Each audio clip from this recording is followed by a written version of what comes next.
Hello, everyone, and welcome to our fourth episode of It's in Denver's Nature. This is a podcast produced in collaboration with Denver Parks and Recreation and Denver Community Media, where we are in the studio today. If you'd like to learn more about the podcast or Denver Community Media, please check us out at denvercommunitymedia.org. The topic of this episode is about landscape transformation. Before we dive into the topic, I'd like to introduce all of you. I'm going to start from my left here. We have Dom, who is a member from Denver Community Media. Dom, if you want to say a couple of things about yourself and why you're interested in joining us today. Hi, everybody. My name is Dom, and I'm formulating a podcast basically based off of Denver's Nature, the Historian's Nature Show, and it's going to be called the Urban Agriculture Report. I'm here to kind of like learn and soak up game and see what I can apply to my side of things as well. And I'll just support everybody in conversation and learning more about landscape transformation, so on and so forth. Excited to be here and contribute where I can. Cool. Thanks, Dom. Thanks for being here. Thank you. And then we also have Russ Sands from the state of Colorado. Hi, Russ. Russ Sands with the section chief with the Colorado Water Conservation Board, or CWCB. I'll probably say the acronym, so just going to get that out of the way now. We are a policy agency for the state. We're I'd like to say small but mighty group. We have about 75 people, and we have kind of big reach, big heart for sure, but work on a variety of topics. So we have people that work on interstate federal issues, people that work on stream and lake protection, and then in my section, we have a lot of the specialists. So my group manages kind of water conservation, drought management, climate specialists, agricultural specialists, and one of the big things we're known for is the kind of state stewards of the Colorado Water Plan. So we just updated that in 2023, and I'm really excited to be here today because I think you guys are really embodying a lot of the things that we call for in the water plan. Cool. Well, thank you. And then we have Jessica Anderson from Denver Parks and Recreation. Hi, Jessica. Hello. Thanks for having me here. My name is Jessica Anderson, Urban Ecology Supervisor with Denver Parks and Recreation. And my role with Denver Parks and Rec is leading a team of park planners that implement some of these landscape transformations that we're talking about. So we do design, construction, and implementation of park projects that relate to our natural resources. Thank you. And then we have Sincera Eads, who's here in every episode of this podcast. Sincera, if you want to introduce yourself and tell us what you do. Yeah, Sincera Eads, I'm Assistant Director of Urban Ecology and Trails. And so kind of the umbrella of what Jessica does for the department. And then we also work on our regional trail program, and we have a workforce development program as well that's providing entry-level positions to learn these kind of skills in the green jobs industry. Before we jump into understanding what landscape transformation is, can you tell us a little bit about why this conversation is so important today more than ever, more than yesterday? Why is this relevant today? You know, we just talked about the Colorado Water Plan. What that really is a document for Colorado to help us understand what our future challenges are going to be.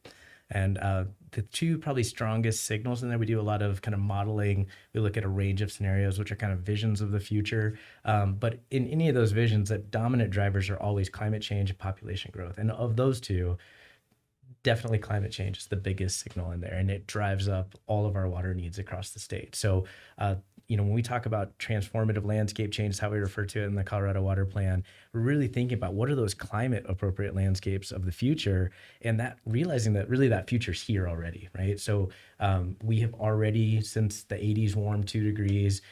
Our projections are showing, and some of the work from CSU is showing that another 1 to 4 degrees warming in the Colorado Water Plan. We say up to 4.2 degree Fahrenheit warming by 2050. If it's just 1 degree warmer, that's going to mean more water per square foot that we need to grow anything, whether that's agriculture or turf grass or xeriscape plants, right? So using the most water efficient plants right now is really critical to us embracing our future, knowing that the types of changes we're talking about rolling out at scale in any one community, let alone across the state, is going to take years to accomplish. It's going to be a lot of really boots on the ground hard work like Denver Parks and Rec are doing, but a lot of code changes and city council meetings and the types of just community change that is needed really takes a lot of stakeholder engagement on the front end, and then city council buy-in or legislative buy-in in many cases, and that just takes years to kind of really see the fruits of your labor. I'm interested. I want to go back to the data point that you brought in, an increase in temperature of about 4 degrees by 2050. Would that mean if we don't do anything about climate change, if we remain as like status quo? Yeah, no, great question. The underlying data is the same that we use at the international scale. So when you look at any of these international meetings and you're hearing that kind of climate change projections, we're using that same underlying data ultimately. So a lot of it does depend on, we can't crystal ball the future. That's why we have a range. But I think we are seeing very clear trends. When you look at the global climate models, there is huge agreement and alignment around warming. What we know less about is if it's going to be a wetter or drier future. We have seen the trend so far be more towards that dry and warm, which has kind of been branded like a new aridity in the state of Colorado. And we'll see if that bears out. Certainly, still could bear one. When you look at the climate models, they really have a strong divergence. So, about 50% are going wetter, 50% drier. But with warming, everything is trending up. Everything is trending warmer. So that range really depends on, how much we do reduce emissions. A lot of things come into play there, but it could be anywhere in that range of 1 to 4 degrees. But pretty good agreement. It's all warming. Yeah. If we need to explain, if you want to explain what is landscape transformation, what do we mean by it? What does it entail? And why is that important now? When we think about landscape transformation, I think what we're really talking about is climate appropriate landscapes that are going to serve us and not in just one way. Like obviously from Colorado Water Conservation Board, we have conservation in our title. We're thinking about water conservation, but it's really about how we maximize the ecosystem benefits of every square foot we have. One of the things we're talking about with landscape change is obviously turf removal. And sometimes that conversation always becomes like what we're taking out. But I think it's really, and what maybe you guys are really embodying, is what we're going to get out of those landscapes and make sure that they work for our communities, that they work for cooling our communities, and they also work for saving water. Yeah, for sure. I want to switch the gear a little bit about Coloradoscaping, and Dom, I think you have a question on that. Yeah, I'd like for you guys to kind of talk through a little bit more about landscape transformation specifically, because I think many people, when they think about landscape transformation, they think my grass, like, can I walk barefoot on my grass or no? Like the golf course, is it perfectly green? I paid all this money to shoot my holes on this golf course. Like what does landscape transformation entail? Landscape transformations, like Russ said, can be anything from taking away resource-intensive landscape types, such as Kentucky bluegrass that we talk about a lot, that takes a lot of those resource inputs of not only water, but mowing and maintenance and chemicals and pesticides to keep it growing and healthy, keeping it green. And transitioning that into landscapes that are more beneficial to the environment for biodiversity, places where people want to be, where they can connect with nature for mental health purposes or for recreation purposes like our parks are. So part of that is landscapes that you can't walk on. So native prairie grasses aren't made for human traffic or very minimal human traffic, but there are other landscape types that you can walk on. So xeric plants that are low water, native plants that are low water, that are low growing, ground covers that you can't step on. So there's a term in the nursery industry of steppable plants. But there's also varieties of grass that you can mow. Blue grama grass, which is Colorado's state grass, can be mowed and maintained at that kind of turf level that we're used to seeing, and it can be used for a limited foot traffic. And that type of grass, I'm guessing, would require less water. Correct. Yeah. Which is a common misconception around landscaping, period. That it requires so much water, it's so expensive, it's so difficult to do and maintain. But Coloradoscaping specifically, it benefits the environment, the ecosystem. Yeah, absolutely. The goal is multiple benefits, not just that it looks green and makes my yard look exactly better than my neighbor's yard. Right. And some of the misconceptions also that I hear about Coloradoscaping is, it's just a bunch of rocks, but it's not, right? We're not just talking about rocks, or it doesn't provide any shade or anything like that. Absolutely. When we say landscape transformations, we don't want it to be rock because of the heat island effect. Rock holds a lot of heat from the sun, much like concrete or asphalt are very, very hot, whereas your bluegrass lawn is cooler. Native landscapes, resilient landscapes are also much cooler than that. So we want to limit the rock. We want to keep it mostly plant cover with trees. So we definitely need both of those. It's not an either or.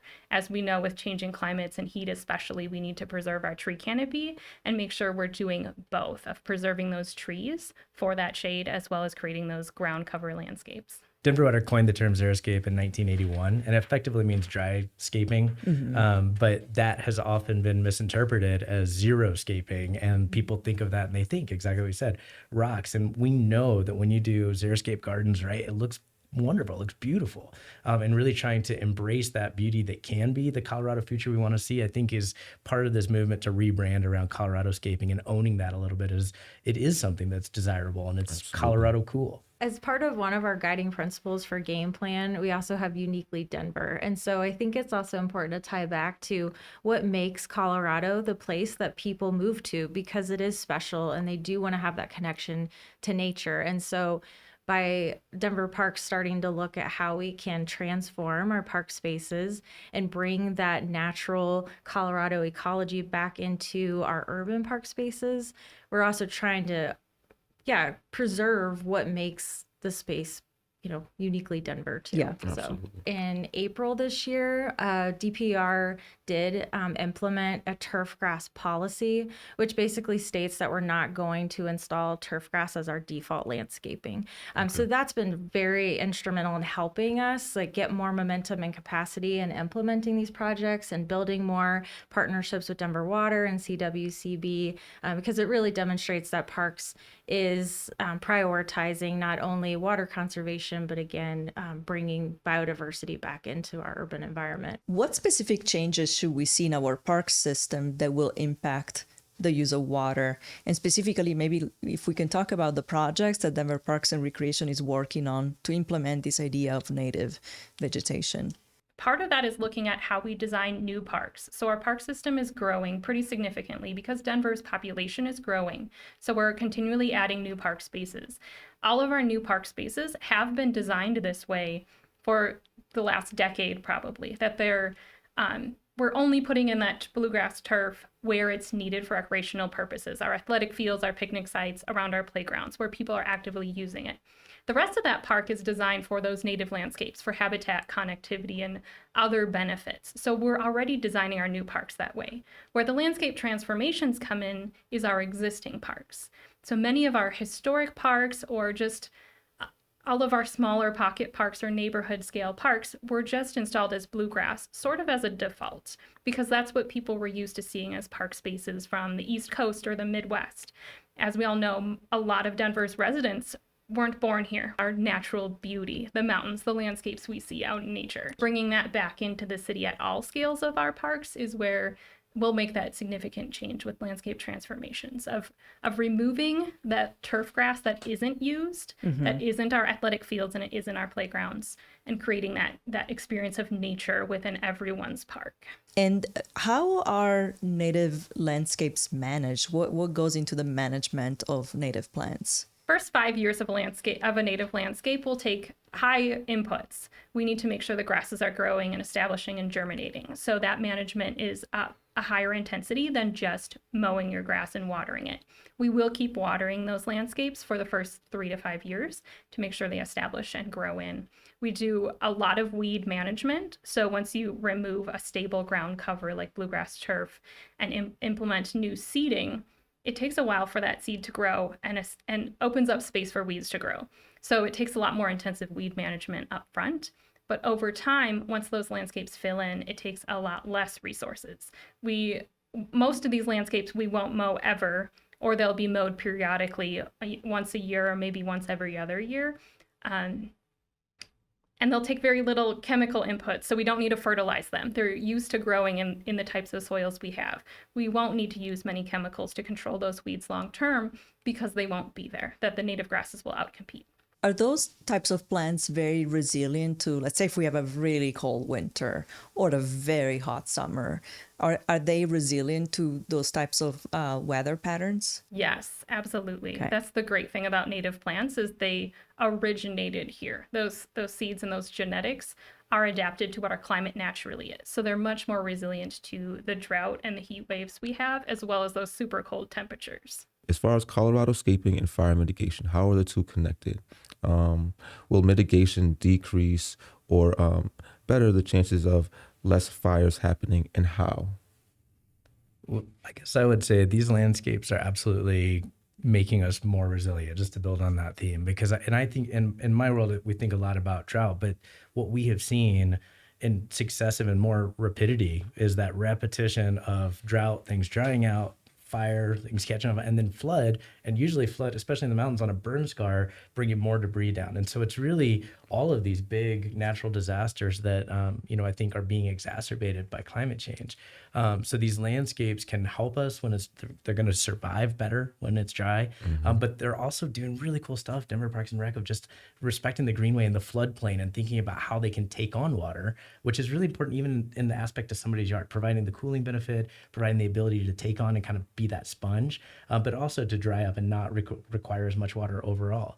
For fire, that's kind of a different aspect, but I would say when we think about these landscapes, especially with Xeriscape, these are very intentional designs. And it's interesting because landscape can also be, like when we think about the wildland urban interface, or what they often refer to as the WUI, sometimes planting materials that you're irrigating or irrigating grasses before a fire is coming through is often like a solution set. In the Marshall Fire, you're seeing something very different where you have, big swaths of dried out landscape that, catch fire. And that's certainly a concern.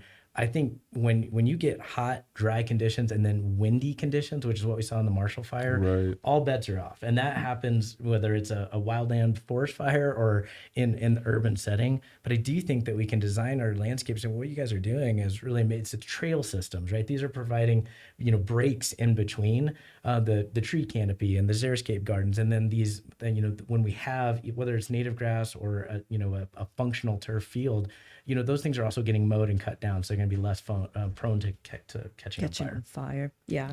What about Colorado scaping and wildlife? What impact does native landscape have on wildlife? Those plants are specially designed for our wildlife to thrive on. So our pollinators, like our bees and our butterflies, they feed more on our native plants. The flowers are specially adapted to their types of insects that live here. What we're really talking about here is a really cohesive way of thinking about, again, maximizing the ecosystem benefits that we're getting from every square foot. So you're replacing it, you're fixing the underlying irrigation, so you're saving water. You're replacing it with vegetation that's native or well adapted, that is going to use less water overall, but also supports pollinators and native species that are coming in and inviting them into the community. You're creating spaces for a community to have benefit.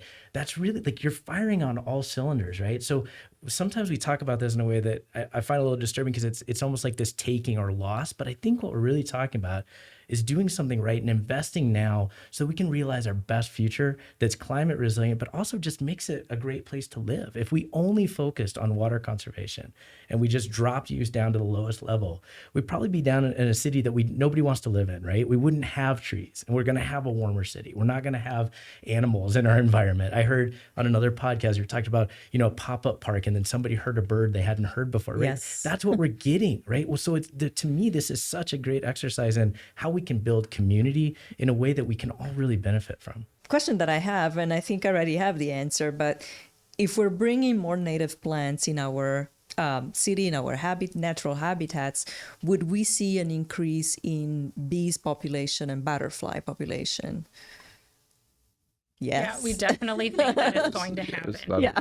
So we had a team from CSU, Colorado State University, at 25 of our parks this summer collecting research on pollinators, so different types of bumblebees, leaf-cutting bees, ground nesting bees, and different types of butterflies. They're right now analyzing that data to help us understand what is the baseline, what exists today. And they collected over 3,000 bee specimens from our parks that will help tell that story of what is happening right now. What plants are they feeding on? What are their host plants? Where do they lay their eggs and have their babies? And how is it important how we manage our parks to make sure we're creating that habitat space for them to enjoy their entire life cycle and make sure they continue and grow.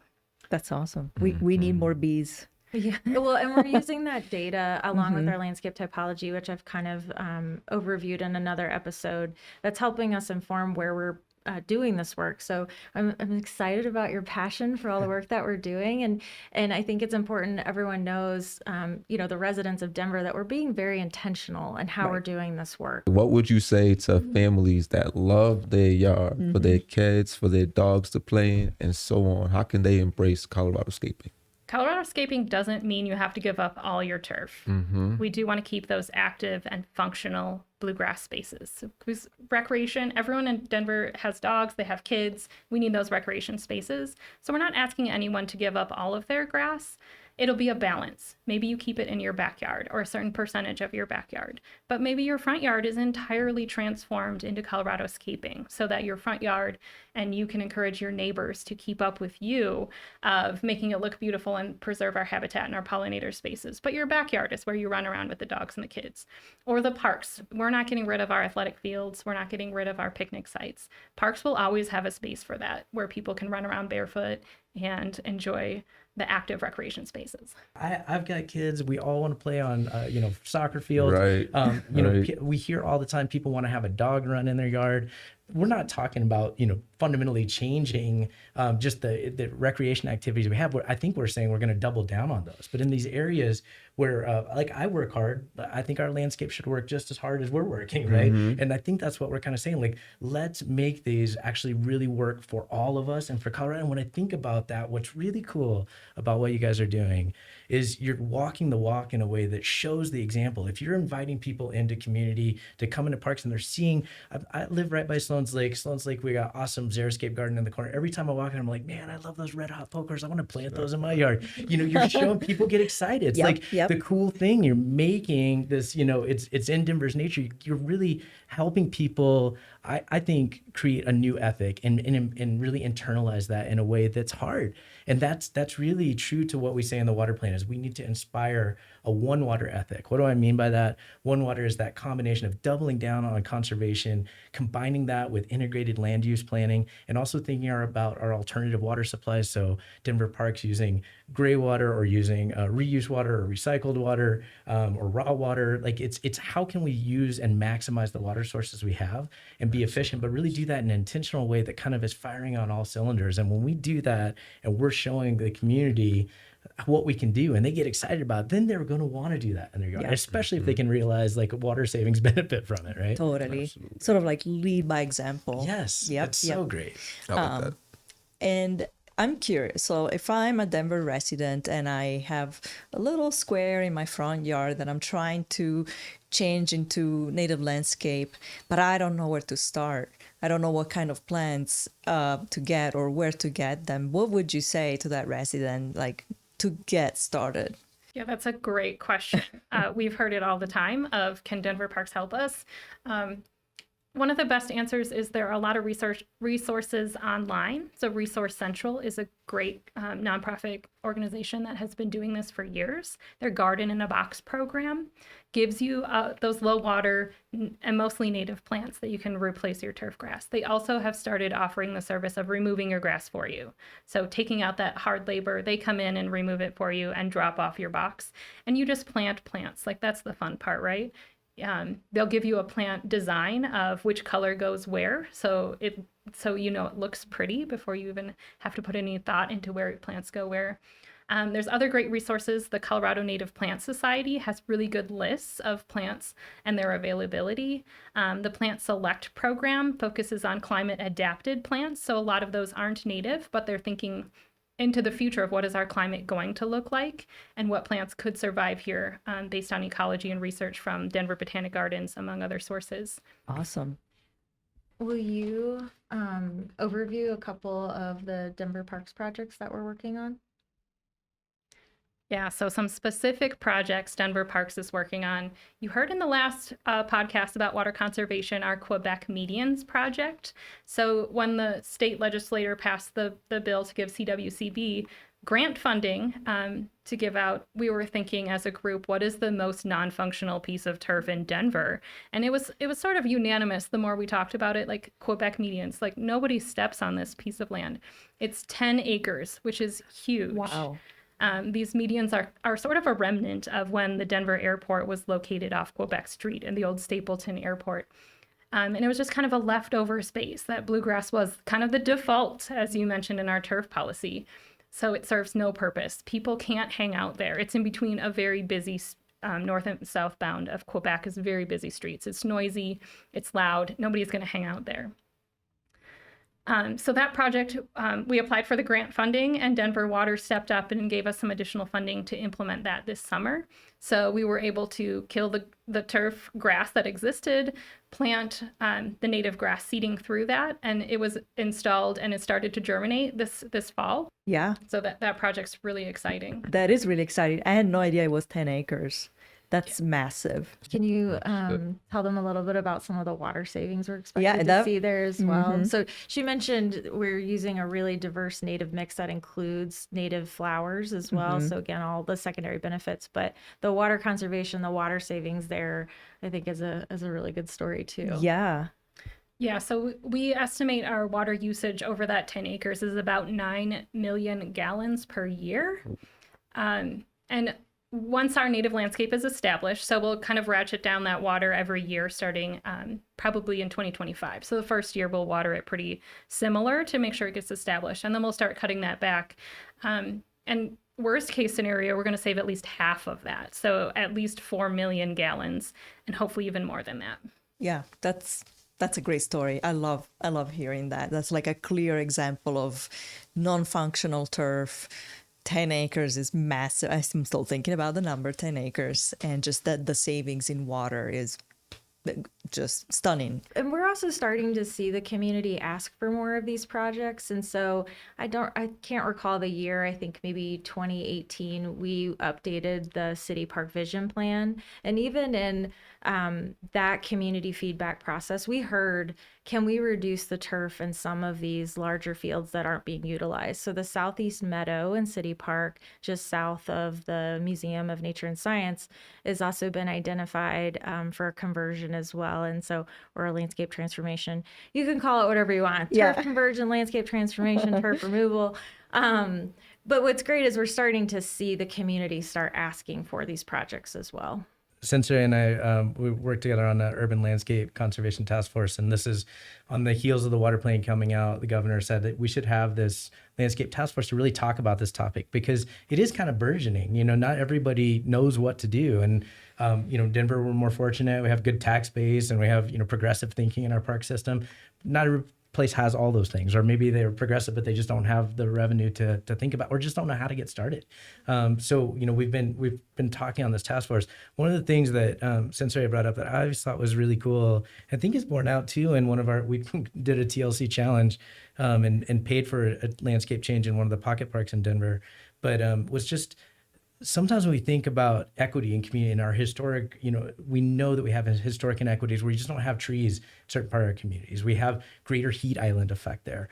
Sometimes we are adding a water demand in those part of the communities because we're going to plant trees, or we're going to put in new landscapes that are actually now serving those communities in a way that we've never done historically. And I think that's super important. And we can do that while we're still bringing down overall water use, because some places have been watering so much. I think I heard that Denver Water was saying that overall, historically, parks has reduced use by like 40%. I mean, that's a massive number, and you're growing. That is to be applauded. I think all of this is just, you guys are really heroes. I mean, I'm an admitted water nerd, but this is cool stuff. This is kind of change that we need to see implemented all across the state to really be successful. Can I add a little story about the TLC challenge that Russ referenced? So I was approached by Denver Park Trust, who was approached by the Valverde Neighborhood Association to install pollinators in their little pocket park. And at the time, the park was unnamed. They were working with Denver Park Trust to rename the park in honor of one of their residents and their legacy families of that neighborhood. So it was really serendipitous timing that the grant was available and the seed was planted in my brain of how can we make this happen? So it really was a community-driven project. Pretty small. It was 2,000 square feet, I think, which is pretty small, about the size of maybe someone's front yard. So that program was able to give us the turf removal and give us the plants to install that. And we had the neighborhood group help us plant those. So the Park Trust took the lead of organizing a volunteer event. So it was really a really fun opportunity to reinvent and re-envision that pocket park that was just bluegrass. Yeah. So they renamed it. They got a new park sign, and the planting is around the park sign to really dress up that curb appeal.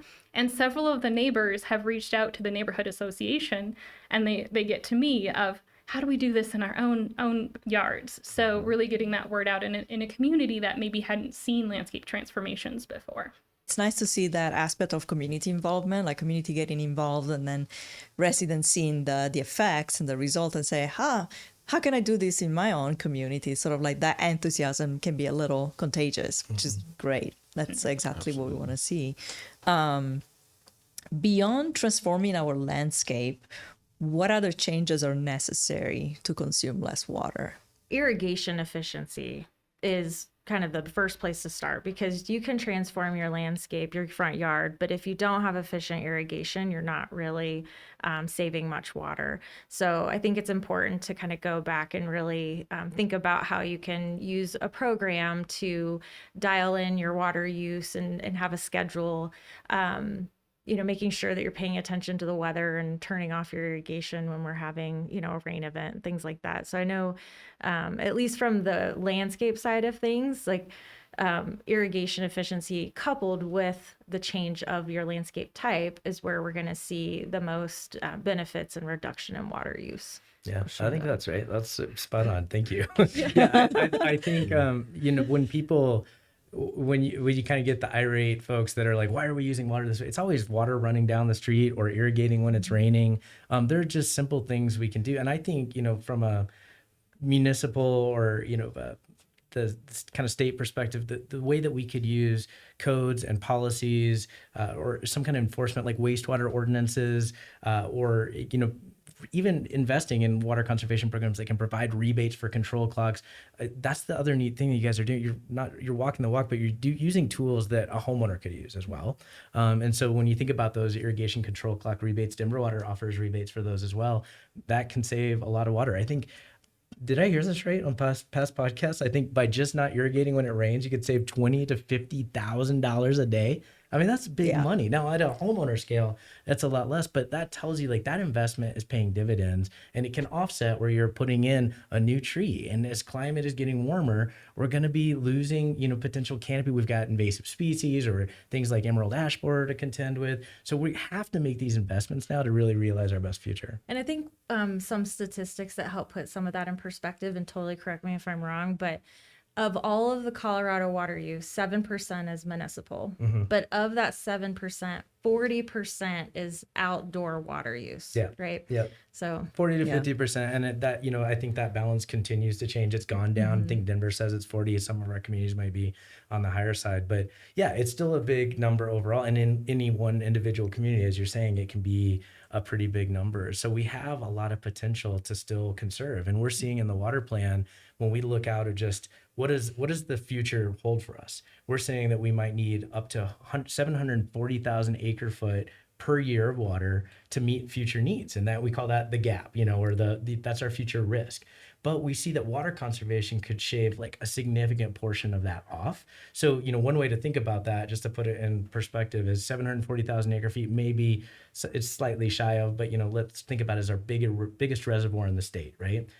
So we could build more reservoirs. I mean, we're not going to build one because you need that water in lots of places. Yeah. But we could also reduce the demand for needing new water supply, which saves money, which really embraces a better future for us and reduces that gap as well.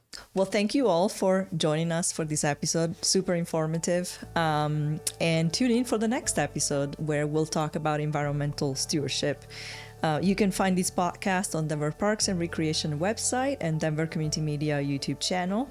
All episodes of this podcast are also available on Spotify.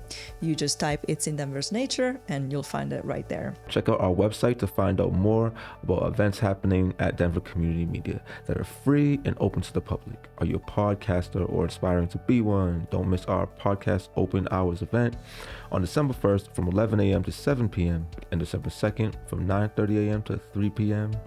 Come explore our state-of-the-art studio, record your podcast with our expert team, shoot promos for your social media, test our equipment you've been eyeing, and for more details or to reserve your spot, you can email us at info@denvercommunitymedia.org. All right. Thanks, everyone, and see you next time.